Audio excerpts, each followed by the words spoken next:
Hello everyone, welcome back to my channel Suhana's new kitchen. আজ নিয়ে হাজির হলাম আরও একটি নতুন রেসিপি। আজ নিয়ে চলে এসেছি নিরামিষ পাঁচমিশালি তরকারি। চলো দেখে নিই কী কী সবজি নিচ্ছি। এখানে আমি সমস্ত সবজি কেটে বেছে নিয়েছি। কী কী সবজি নিচ্ছি সেটা বলে দিচ্ছি। ঝিঙে, আলু, বেগুন নিয়ে নেব, পটল, বরবটি আর কুমড়ো। চাইলে আরও অন্য কিছু সবজি নিয়েও বানাতে পারো। এখানে আমি ফ্রাই প্যান বসিয়ে দিয়েছি ওভেনে, আর তেল দিয়ে দেব। তেলটা দিয়ে দেওয়ার পরে তেলটা হালকা গরম হলে ফোড়নের জন্য আমি দিয়ে দেবো একটা তেজপাতা, 3টে শুকনো লঙ্কা,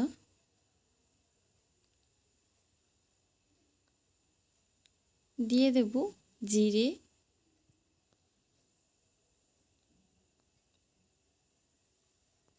দিয়ে দেব মৌরি।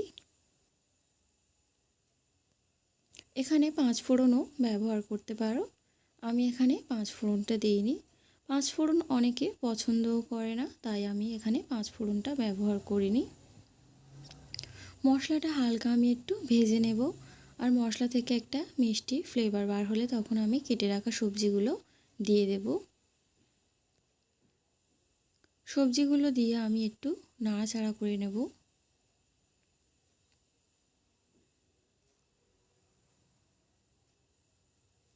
হালকা একটু নেড়ে নেব।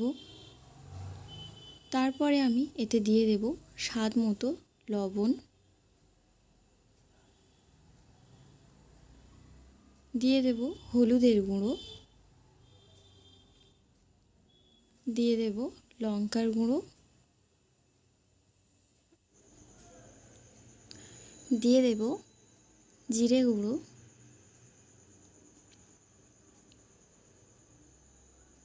সমস্ত মশলা দিয়ে আমি আরও একটু ভালো করে কষিয়ে নেব।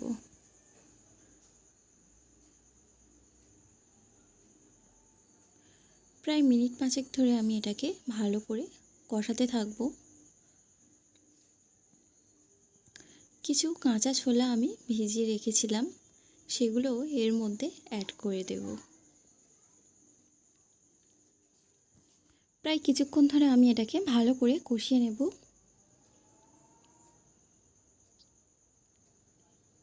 কষাতে কষাতে এর থেকে প্রায় অনেকটাই জল ছেড়েছে। মিনিট 5 জন্য আমি এটাকে ঢাকা দিয়ে রেখে দেব, সবজিটা ভালো করে সেদ্ধ হয়ে যাওয়ার জন্য। 5 মিনিট পরে আমি ঢাকাটা খুলে প্রায় দেখলাম অনেকটাই জল ছেড়েছে। আরও কিছুক্ষণ আমি এটা ভালো করে কষিয়ে নেব।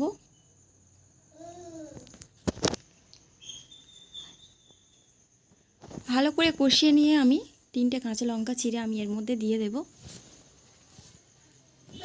কাঁচা লঙ্কা কটা দিয়ে আমি সামান্য একটু জল দেব। জলটা আমি মেজারমেন্ট কাপের প্রায় 1 কাপ জল দেব, বেশি জল আমি এখানে অ্যাড করব না।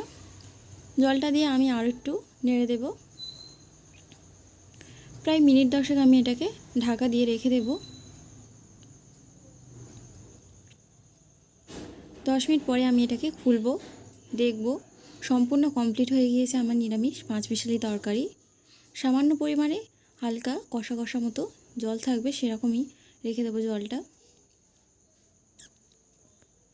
পুরোপুরি শুকনো হয়ে গিয়েছে, আর এই রেসিপিটি সম্পূর্ণ সুন্দর এবং সুস্বাদু খেতে হয়। এখানে আমি প্লেটে তুলে নিচ্ছি, আর দেখো কতটা সুন্দর হয়েছে, খেতেও খুবই দুর্দান্ত হয়েছে। বাড়িতে অবশ্যই একবার ট্রাই করে দেখতে পারো নিরামিষ দিনে নিরামিষ পাঁচমিশালি এই রেসিপিটি। ভালো লাগলে আমার চ্যানেলটি অবশ্যই সাবস্ক্রাইব করো, লাইক, কমেন্ট, শেয়ার এবং কমেন্ট করতে অবশ্যই